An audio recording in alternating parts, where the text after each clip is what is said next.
আসসালামু আলাইকুম সুপ্রিয় দর্শক শ্রোতা, আজকে আপনাদের রান্না করে দেখাবো আলু দিয়ে কুমড়া বড়ি রান্না। তো চলুন তাহলে ভিডিওটি শুরু করি।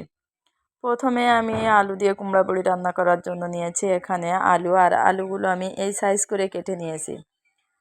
আর তারপরে নিয়েছি এখানে পেঁয়াজ কুচি, আমি বেশ কিছুটা বেশ 2টা বা 3টা মতো পেঁয়াজ এখানে কুচি করে নিয়েছি। আর নিয়েছি কুমড়া বড়ি শীতকালে সবাই কম বেশি খাই।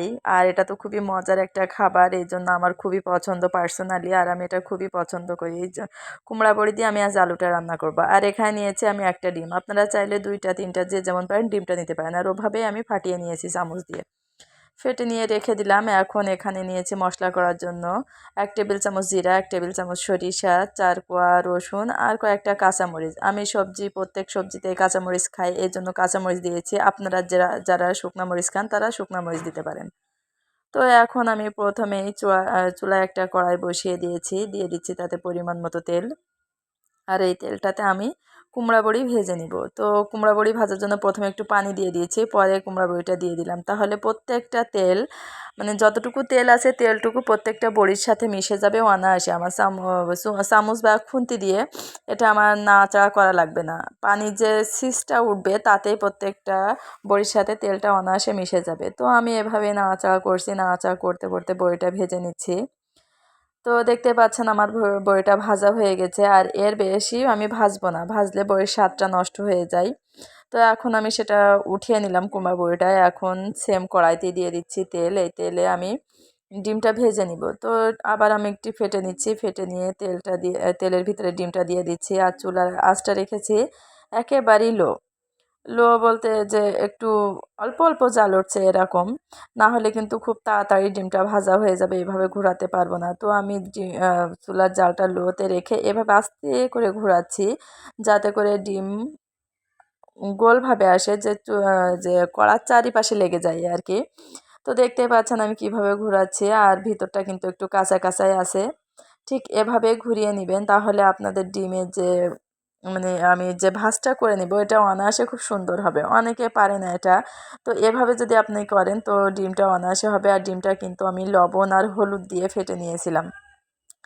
এখন আমি একটা খুন্তি দিয়ে আস্তে করে এটা একটু একটু করে ভাজ করে নিচ্ছি। তো এখন মনে হচ্ছে যে এটা উঠছে না, চুলার জালটা একটু বেশি লো হয়ে গেছে। তো আমি একটু বাড়িয়ে দিচ্ছি জালটা, দিয়ে ও পিঠটা একটু ভেজে নিচ্ছি। এখন আবারও এটা উঠিয়ে দিচ্ছি, দেখেন কত সুন্দরভাবে এখন একটার পরে একটা চলে যাচ্ছে। তো এভাবে আমি ডিমটা ঘুরিয়ে ঘুরিয়ে মুড়িয়ে নিয়েছি।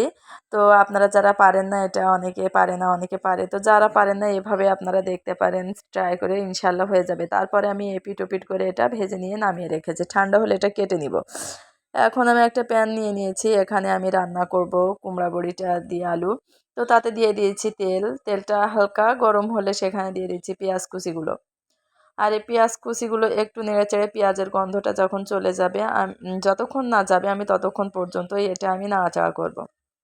তো পেঁয়াজের পরিমাণটা চেষ্টা করবেন একটু বেশি দিতে, তাহলে কিন্তু ঝোলটা অনেক গ্রেভি হয়, খেতেও ভালো লাগে। আমি এই তো দেখেন নাড়াচাড়া করছি, নাড়াচাড়া করতে করতে পেঁয়াজটা অনেকটা নরম হয়ে এসেছে, দেখতে পাচ্ছেন কেমন। ঠিক এই পর্যায়ে আমি বেটে রাখা মশলাটা দেবো। আর এখানেও কিন্তু জিরা, সরিষা আর কাঁচামরিচটা আমি বেটে রেখে, আর রসুন একসাথে যে বেটে রাখছিলাম, এখন সেটা দিয়ে দিচ্ছি। তো এটা দেওয়ার পরে আমি এখানে নাড়াচাড়া করছি। যারা শুকনা মরিচ খান ঠিক এই পর্যায়ে দিয়ে দিবেন আপনারা শুকনা মরিচটা, দিয়ে আপনারা নাড়াচাড়া করে নেবেন। আর যারা মশলা করেন, আমি মনে করি যে প্রতিদিনই যদি আপনারা মশলা করে রান্না করেন সেখানে কিন্তু টেস্টটা অনেক বেশি ভালো আসে। তো এখানে আমি দিয়ে দিলাম স্বাদ মতো লবণ, আর সাথে দিয়ে দিচ্ছি হলুদের গুঁড়া। আর সাথে যখন হলুদের গুঁড়া লবণ দিয়েছি সবগুলো আমি একসাথে কিন্তু আবারও নাড়াচাড়া করে বেশ কিছুক্ষণ কষিয়ে নিব। তো আপনারা শিলপাটায় বাটেন আর ব্লেন্ডার করেন, যারাই করবেন, আমি পার্সোনালি বলি আপনারা প্রতিদিনের মশলাটা চেষ্টা করবেন করার জন্য। আর যাদের সময় নাই তাদের করার দরকার নেই, কিন্তু প্রতিদিনের মশলাটা প্রতিদিন করলে টেস্টটা অনেক ভালো আসে। তো চেষ্টা করবেন করার জন্যে আর কি। তো আমি এভাবে এটা নাড়াচাড়া করে কষিয়ে নিচ্ছি। যখন আমি দেখব যে ঠিক একটু ভাজা ভাজা হয়ে গেছে, ঠিক এই পর্যায়ে একটু পানি দিয়ে দেবো। এখানে আমি 1 কাপ পানি দিইনি, তার থেকে একটু কম দিয়েছি, হাফ কাপের একটু বেশি দিয়েছি। আর এটা দেওয়ার পরে আমি ঢাকনা দিয়ে ঢেকে দিচ্ছি, আর ততক্ষণ পর্যন্ত ঢেকে রাখবো যতক্ষণ বলক চলে না আসছে। তো দেখতে পাচ্ছেন এখানে বলক চলে এসছে, আর আমি বলক চলে আসার পরেও কিছুক্ষণ রান্না করেছি। আমি কিন্তু ঢাকনাটা উঠাইনি, তেলটা কিন্তু একটু ভাসে ভাসে হয়ে এসছে, উপরে দেখেন একটু তেল দেখা যাচ্ছে। ঠিক এই পর্যায়ে আমি আলুটা এখানে দিয়ে দিব। তো এই আলু সবগুলো আমি এখানে আলু দিয়ে দিচ্ছি। তো এখানে কিন্তু আর একটুও পানি ব্যবহার করব না, এই পানিতে এটা সিদ্ধ হয়ে যাবে। আর এভাবে ঢেকে ঢেকে আমি রান্না করব, তাহলে সহজে এটা সিদ্ধ হবে। আর পানি দিলে এ তরকারির টেস্টটা কিন্তু আর ভালো থাকবে না। আর সবসময় চেষ্টা করবেন যে কোনো তরকারি রান্নার সময় যে পানি দিব না প্রথম চান্সে, যখন আমি পানি দিব একবারে অল্প একটু পানি দিব, যে ঝোলের জন্য। এখানে আমি আলুটা দেওয়ার পরে এখন আবারও ঢেকে দিচ্ছি, দিয়ে রান্না করেছি বেশ কিছুক্ষণ। পানিটা অনেকটা শুকিয়ে এসছে, আবার আমি নাড়াচাড়া করে ঠিক এই পর্যায়ে আমি কুমড়া বড়িগুলো দিয়ে দিলাম।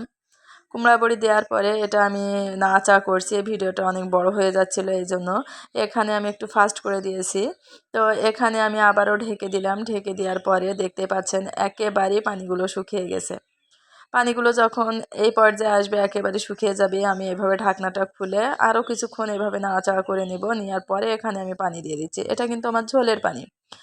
তো আমি প্রথম স্টেপে যে মশলাতে যে পানি দিয়েছিলাম, আর আমি আলুর ভিতরে কিন্তু কোনো পানি দিইনি কষানোর জন্য, এখানে আমি ঝোলের পানি দিলাম আর পরিমাণ মতো পানি দিয়েছি। আর পানি এভাবে দিয়েছি যাতে করে এখানে আমার আরও কিছুক্ষণ রান্না করতে পারি। আর একটু পানি বেশি করে দিবেন, কারণ আলু প্লাস কুমড়া বড়ি দুটাতেই কিন্তু ঝোল খুব বেশি পরিমাণে টানে। এই জন্য পানিটা একটু বেশি করে দিয়েছি, ঝোলটা একটু বেশি রাখবো যাতে ঠান্ডা হয়ে গেলে ঝোলটা কমে না আসে। আমি যতটুকু চাই ঠিক ততটুকুই যেন থাকে আর কি। তো দেখতেই পেলেন আমি ঢাকনা দিয়ে এভাবে মাঝে মাঝে ঢেকেছি, মাঝে মাঝে উঠিয়ে নাড়াচাড়া করে নিয়েছি, এভাবেই কিন্তু রান্না করে নিয়েছি। আর কুমড়া বড়িগুলো দেখেন কতটা ফুলে গেছে, ফুলে ডাবল হয়েছে, আর টেস্টটাও কিন্তু অসাধারণ। দেখেন অল্প একটু নাড়া দিয়েছি তাতেই কিন্তু ভেঙে যাচ্ছে। তো আপনাদের যাদের কুমড়া বড়ি হয় না, যে হচ্ছে সিদ্ধ হয় না, তারা ওই আলুর সাথে দিয়ে দিবেন, তখন কিন্তু কুমড়া বড়িটা সিদ্ধ হয়ে যাবে। আর এটা আমি আপনাদের একটু দেখিয়ে দিলাম স্ক্রিনে যে কতটা ডাবল হয়েছে, ফুলে কতটা মজাদার। এটা কিন্তু মানে ওই আলুর যে ঝোলটা ওর ভিতরে ঢুকে রসে টইটুম্বুর হয়ে গেছে আর কি। ঠিক এই পর্যায়ে আমি দিয়ে দিচ্ছি সেই কেটে রাখা ডিমগুলো। ডিমটা যখন একেবারে ঠান্ডা হয়ে গেছিলো তখন আমি এটা কেটে নিয়েছিলাম, কেটে 3 পিস করে নিয়েছি। আপনাদের যেমন মানুষ ফ্যামিলিতে ঠিক সেইভাবে আপনারা ডিম দিবেন। আমার পরিবারে অল্প মানুষ, এই জন্য আমি এইভাবে দিয়েছি। তো এখানে কিন্তু আস্ত যে গোটা যে ডিম ওটা দিয়েও রান্না করা যায়, তাতেও স্বাদ ভালো আসে। তো আমি আজকে ভেজে দিয়েছি, আপনারা চাইলে আস্ত ডিম ডিম সিদ্ধ করে সেটা একটু তেলে দিয়ে হালকা ভেজে নিয়ে ঠিক এভাবেই এর ভিতরে দিয়ে দিতে পারেন। তো দেখতে পাচ্ছেন আমার রান্নাটা প্রায় হয়ে এসেছে, এখানে কিন্তু আর কিছু দেওয়ার নেই। কিন্তু এই পর্যায়ে ঠিক পানিটা যখন শুকিয়ে যাবে এই পর্যায়ে আমি দিচ্ছি এই মশলাটা। এখানে যে 2 টুকরা মানে কাঠ মশলা যেটাকে বলে, আর হচ্ছে সাদা এলাচ, ডালচিনি আর সাদা এলাচ একসাথে আমি বেটে পাটায় পিষে নিয়েছি, নিয়ে বাটিতে উঠিয়ে রেখেছিলাম। এখন বাটিটা পরিষ্কার করে এখানে নামিয়ে দিচ্ছি। আর ঠিক নামানোর 3 থেকে 4 মিনিট আগে এটা দিবেন, দেওয়ার পরে একটু ঢেকে দিবেন, দেওয়ার পরে তারপরে এটা নামিয়ে নেবেন, না হলে কিন্তু এই মিষ্টি ফ্লেভারটা আর থাকবে না। আর কুমড়া বড়ির মানে এত মিষ্টি একটা গন্ধ সারা বাড়ি মানে মো মো করছে, বলে বোঝাতে পারবো না। আপনারা বাসায় অবশ্যই ট্রাই করবেন, যারা আমার ভিডিওটি দেখছেন অবশ্যই লাইক কমেন্ট শেয়ার করবেন। আর যদি ভিডিওটি ভালো লাগে অবশ্যই একটা সাবস্ক্রাইব করে রাখবেন, যাতে পরবর্তী ভিডিও আপনার কাছে অবশ্যই যায়।